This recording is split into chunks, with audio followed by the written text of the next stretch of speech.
தெற்காசியாவிலேயே மிக புராதனமான மனித குடியிருப்பு பகுதி. தெற்காசியாவினுடைய மிகப்பெரிய இயற்கையாக அமைந்த கட்டுவை.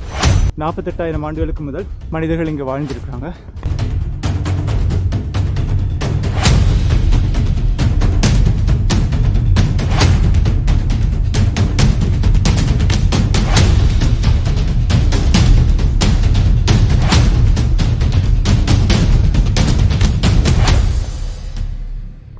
அகழாய்வு பணிகள், அதாவது ஆழமாக தோன்றியிருக்கிறார்கள். இதில் மேற்பரப்பில் வந்து முற்றுமுழுதாக குகை சிதைவுகள், அதாவது இப்போ நாங்கள் வார வழியில் எங்களுக்கு கிடைச்ச ஒரு நத்தையோடு, இந்த மாதிரியான பல நத்தையோடுகள் கண்டுபிடிக்கப்படுது. ஆனால் அதில் ஒரு சின்ன விசேஷம் என்னென்னா,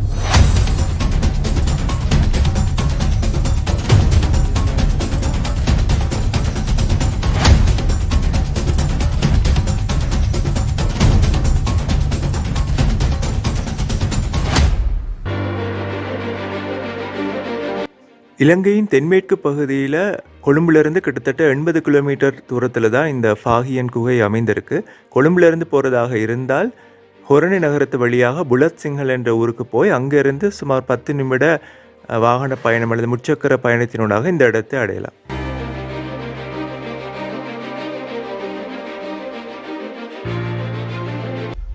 ஃபாகியன் கேவ் அல்லது பாகியங்கல அல்லது பாகியன் கட்குகை அப்படின்னு சொல்லலாம். இந்த பெயர் வந்ததுக்கு பல காரணங்கள் இருக்குது. சீனாவை சேர்ந்த பௌத்த துறவியான ஃபாகியன் இலங்கைக்கு விஜயம் தந்தபோது அவர் இந்த கட்குகையில் இளைப்பாறியதாகவும் அதனால் அந்த பெயர் அப்படின்னு சொல்கிறாங்க. ஆனால் அதுக்கு எந்த ஒரு உறுதியான ஆதாரமும் இல்லை. இப்போ பார்த்திங்கன்னா மேலே தெரிகிறது தான் அந்த கட்பாறை. இந்த கட்பாறையினுடைய மேற்பகுதி வந்து பிளவுபட்ட மாதிரி இருக்கிறதுனால சிங்களத்தில் வந்து பேஹென கல, அதனால் அந்த பேர் வந்துச்சு அப்படின்னு ஒரு கருத்து இருக்கு.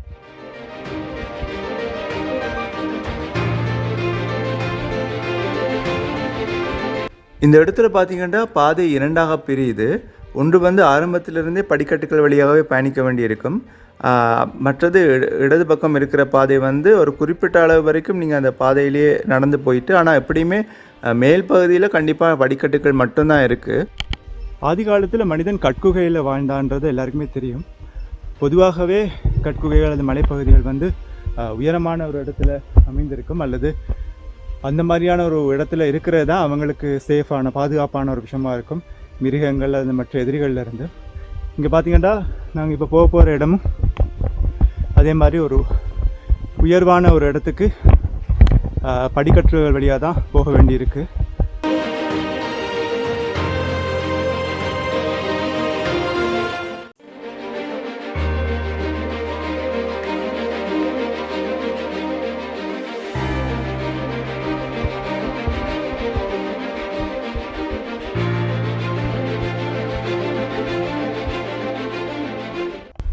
ஓகே, பாறையினுடைய அடிப்பகுதிக்கு வந்தாச்சு. உங்களுக்கு பார்க்கவே தெரியும் நினைக்கிறேன். இங்கே போர்டு இருக்குது. So image house, excavation site 1, excavation site 2. இங்கே 2 தொல்பொருள் தளங்கள், அது 2 அகழாய்வு தளங்கள் இருக்குது. 2லேயுமே முக்கியமான கண்டுபிடிப்புகள் நிறுத்தப்பட்டது வெவ்வேறு காலகட்டத்தில். ஒவ்வொன்றிலையும் என்ன கண்டுபிடிக்கப்பட்டது, அந்த இடங்கள் எப்படி இருக்குன்றதை மேலே போய் பார்த்து தெரிஞ்சுக்கொள்ளும்.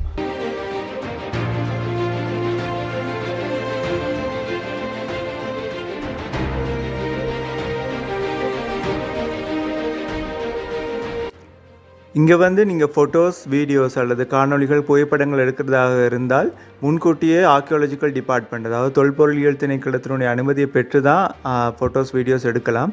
ஸோ நாங்களும் ஏற்கனவே முன்கூட்டியே வந்து அந்த அனுமதியை பெற்று தான் இங்கே வந்திருந்தோம். பார்த்திங்கன்னா படிப்படியாக வந்ததுனால வேர்வை வழியுது. படிக்கட்டுகள் இல்லாமல் மற்ற பாதையிலும் வரையலாம். ஆனால் எப்படி வந்தாலும் ஒரு குறிப்பிட்ட பகுதிக்கு மேலே கண்டிப்பாக படிக்கட்டுகளை பயன்படுத்தி ஆக வேண்டும். ஆனால் இங்கே காண கிடைக்கிற காட்சியும் அதனுடைய தொல்பொருள் மதிப்பும் வந்து இந்த வேர்வையை தாண்டின ஒரு இன்பம் அல்லது ஒரு புத்துணர்ச்சி உங்களுக்கு அளிக்கும். இதுதான் ஸோ பாகியங்கலை கிட்டத்தட்ட 48,000 ஆண்டுகளுக்கு முதல் மனிதர்கள் இங்கே வாழ்ந்திருக்கிறாங்க.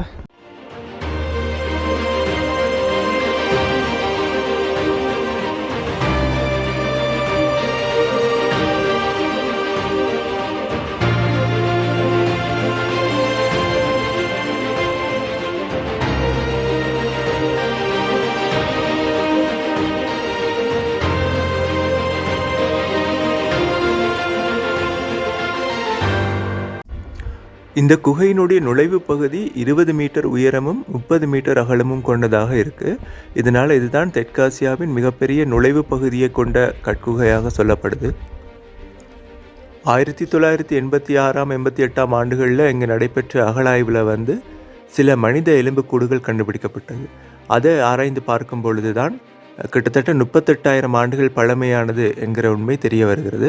அதன் மூலமாக தெற்காசியாவிலேயே ஹோமோசேப்பியன்ஸ் வகை மனிதர்களில் மிக பழமையான மனிதன், அதாவது பழங்குட மேன் அல்லது பழங்குடை மனிதன் என்று அழைக்கப்படுகின்ற மிக பழமையான மனிதர்கள் இங்கு வாழ்ந்ததாக இந்த ஃபாகியன் குகை தெற்காசியாவின் மிக பழமையான மனித குடியிருப்பு பகுதியாக புகழப்படுகிறது.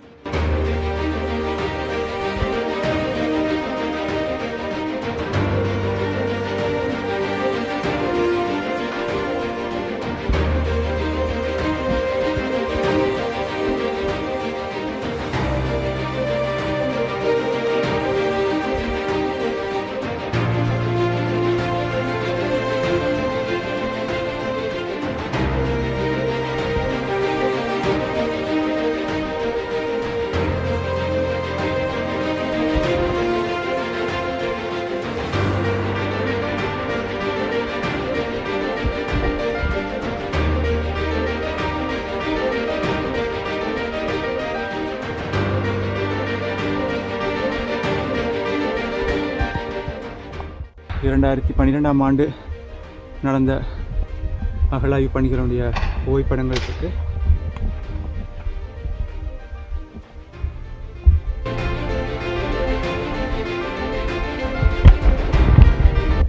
ஓகே, நாங்கள் வந்து இப்போ மற்றைய அகழாய்வு பொருளுக்கு போகிறோம். இப்போ நாங்கள் ஏற்கனவே பார்த்த இடத்து வந்து பிறகு அந்த இடத்துல அகழாய்வு பணிகள் மேற்கொள்ளப்பட்டதுக்கு பிறகு இரண்டாவது தளமாக இப்போ நாங்கள் போக போகிற இந்த தளத்தில் வந்து அகழாய்வு பணிகள் மேற்கொள்ளப்பட்டது. இங்கே 2009 2013 ஆகிய வருடங்களுக்கு இடைப்பட்ட காலப்பகுதியில் அகழாய்வு பகுதிகள் மேற்கொள்ளப்பட்டது.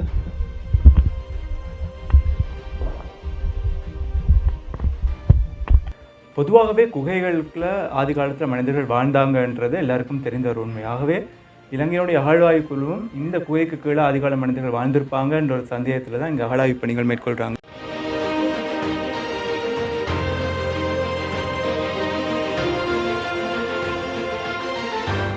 இந்த மேற்பரப்பில் வந்து முற்றுமுழுதாக குகை சிதைவுகள், அதாவது பல ஆயிரம் வருஷங்களாக இந்த குகையினுடைய பாறைகள், மணல்கள் வானிலையாலும் மிருகங்களாலும் வேறு பல காரணிகளாலும் சிதைவடைந்து அதுதான் இந்த மண்வெளி முழுவதும் மூடியிருக்கு. பல ஆயிரம் வருடங்களுக்கு முதல் மனிதர்கள் பயன்படுத்தின டூல்ஸ், அதாவது எலும்பு மற்றும் கற்களாலான ஆயுதங்கள் வந்து அவங்க கண்டுபிடிச்சிருக்கிறாங்க. உதாரணமாக எங்களோட கையில் இருக்கிற இந்த மாதிரியான ஒரு பொருள் கூட சாதாரணமாக எங்களுடைய கண்களுக்கு வந்து அது ஒரு வெறும் கல்லாக தெரிந்தாலும் அது அகழாய்வு ஆராய்ச்சியாளர்கள் அதை ஆராய்ந்து பார்க்கும் பொழுது அது வந்து அந்த காலத்து மனிதர்களால் பயன்படுத்தப்பட்ட ஆயுதங்கள் என்று தெரிய வருது. முக்கியமாக எலும்புகள் கண்டெடுக்கப்படுது. இந்த எலும்புகளை வந்து அவர்கள் ஆஸ்திரேலியாவின் கிரிஃபித் யூனிவர்சிட்டிக்கு கார்பன் டேட் பண்ணுறதுக்காக, அதாவது கார்பன் 14 பரிசோதனை பண்ணுறதுக்காக அனுப்புகிறாங்க. அதன் மூலமாக 48,000 வருடங்கள் பழமையான எலும்புகள் என்று தெரிய வருது. இங்கே கண்டெடுக்கப்பட்ட அநேகமான எலும்புகள் குரங்குகள் மற்றும் மர அணில்களுக்கு சொந்தமானவை. அப்போ எடுத்த அடுப்பில் பார்க்கும் பொழுது இந்த குரங்குகளையும் மர அணில்களையும் அவங்க வேட்டையாடி சாப்பிட்ருப்பாங்க. சாப்பிட்ட மிஞ்சின எலும்புகள், மிகுதமான எலும்புகள் தான் இதுண்டு ஆரம்பத்தில் நினைத்தாலும் பிறகு ஆய்வு செய்து பார்க்கும்போது இந்த எலும்புகள் கூர்மையாக்கப்பட்டு சீவப்பட்டு வேறொரு உபகரணத்துடன் பொருத்தக்கூடிய வகையில் வடிவமைக்கப்பட்டிருந்தது வந்து தெரிய வந்துச்சு. அது மட்டும் இல்லாமல் இந்த கூர்மையாக சீவப்பட்ட இந்த எலும்புகளுடைய நுனிகளில் வேகமாக ஏதோ ஒன்று போய் இல்லை பட்டு அழுத்தம் பிரயோகிக்கப்பட்டு அதனால் உருவாகின வெடிப்புகளும் இருக்குது. ஆகவே இது வந்து ஆயுதமாக பயன்படுத்தப்பட்டிருக்கு என்கிற முடிவுக்கு வராங்க. மர அணில்கள், குரங்குகள் இந்த இரண்டுமே பார்த்திங்கன்றால் வேகமாக மரம் விட்டு மரம் தாவக்கூடிய, வேகமாக பயணிக்கக்கூடிய விலங்குகள். ஆகவே இந்த விலங்குகளை வந்து இவர்கள் எப்படி வேட்டையாடி இருப்பாங்க, அந்த வேட்டையாடலுக்கு தேவையான கருவிகளை இவங்க எப்படி உருவாக்கியிருப்பாங்க, அல்லது ஆயுதங்களை எப்படி உருவாக்கி இருப்பாங்க என்கிற ஆய்வு தொடருது. அந்த காலத்து மனிதர்கள் பயன்படுத்திய ஈட்டிகளின் நுனியில் பொருத்தும் அளவுக்கு இந்த கண்டெடுக்கப்பட்ட எலும்பு நுனிகள் வலிமையானதாகவோ பெரிதாகவோ இருக்கவில்லை. அதே போல் ஊதுகணைகளில் பயன்படுத்துகின்ற அளவுக்கு சிறியதாகவோ கூர்மையானதாகவோ இருக்கவில்லை. அது மட்டும் இல்லாமல் ஈட்டிகளும் ஊதுகணைகளும் குரங்கு, மர அணில்கள் மாதிரியான மிருகங்களை வேட்டையாடுவதற்கு பொருத்தமற்றது. ஆகவே அம்புகளின் நுனியில்தான் இவை பொருத்தப்பட்டிருக்க வேண்டும் என்று முடிவு செய்யப்படுகிறது. இதனால்தான் ஆதிகால இலங்கையர்கள் அம்பையும் கருவிகளை பயன்படுத்தி இருக்கிறார்கள் என்பது தெளிவு செய்யப்படுவதோடு, இவ்வளவு காலமாக ஆப்பிரிக்காவில் மட்டும்தான் இத்தனை பழமையான, அதாவது 40,000 ஆண்டுகளுக்கு மேல், 48,000 ஆண்டுகளுக்கு மேல் பழமையான அம்பேயும் கருவிகள் கண்டறியப்பட்டிருந்தன. முதல் தடவையாக ஆப்பிரிக்காவுக்கு வெளியே உலகில் வேறு எந்த பகுதியிலும் இதுவரை கண்டறிக்கப்படாத அளவுக்கு மிக பழமையான அம்பேயும் தொழில்நுட்பம் இலங்கையில் பயன்படுத்தப்பட்டிருப்பது இதன் மூலமாக உறுதியானது. எலும்புகளுக்கு அடுத்தபடியானது, எலும்புகளுக்கு மேலதிகமாக இங்கே சில நத்தை ஓடுகள் கண்டுபிடிக்கப்படுது. பார்த்திங்கன்னா இப்போ நாங்கள் வார வழியில் எங்களுக்கு கிடைச்ச ஒரு நத்தையோடு, இந்த மாதிரியான பல நத்தையோடுகள் கண்டுபிடிக்கப்படுது. ஆனால் அதில் ஒரு சின்ன விசேஷம் என்னென்னா, இவற்றில் துளையிடப்பட்டு ஒரு ஆபரணம் போல அணியக்கூடிய வகையில் அழகுபடுத்தப்பட்ட அல்லது செதுக்கப்பட்ட நத்தையோடுகள் கிடைக்குது. ஸோ இந்த நத்தையோடுகள், இந்த மாதிரியான நிறைய ஆபரணங்கள் கிடைக்கிறதுனால இதை பற்றி மேலதிகமான ஆய்வுகள் தொடருது. ஆயுதங்களுக்கு மேலதிகமாக எலும்பினாலான பல்வேறு கருவிகளும் இங்கே கண்டெடுக்கப்படுகிறது. அதாவது தாவர பகுதிகள் அல்லது மிருகத்தின் தோலை வெட்டி அதை கொண்டு பைகள் அல்லது ஆடைகள் உருவாக்குவதற்கு இவை பயன்படுத்தப்பட்டிருக்கிறது என்பது ஆய்வுகள் மூலம் தெளிவாகுது. ஆகவே அந்த கால மக்களுக்கு நுளம்புகள் மற்றும் ஏனைய பூச்சிகளிடமிருந்து தம்மை பாதுகாக்க இந்த ஆடை அணியும் வழக்கம் உதவி இருக்கலாம் என்று தெரிவிக்கப்படுகிறது. ஆகவே ஆப்பிரிக்காவிற்கு வெளியில் இத்தனை பழமையான அம்பையும் கருவிகள் கிடைப்பது இதுதான் முதல் முறை. அதே போல ஆயுதம், ஆடை, அணிகலன் என்று இவர்களது வாழ்க்கை முறையும் மிகவும் வளர்ச்சி கண்டிருக்கிறதும் இதிலிருந்து தெரிய வருகிறது. ஆகவே தான் ஃபாஹியன் குகை உலகம் முழுவதும் இருக்கிற ஆய்வாளர்களை ஒரு புதிய திசையில் பயணிக்க வைத்திருக்கிறது.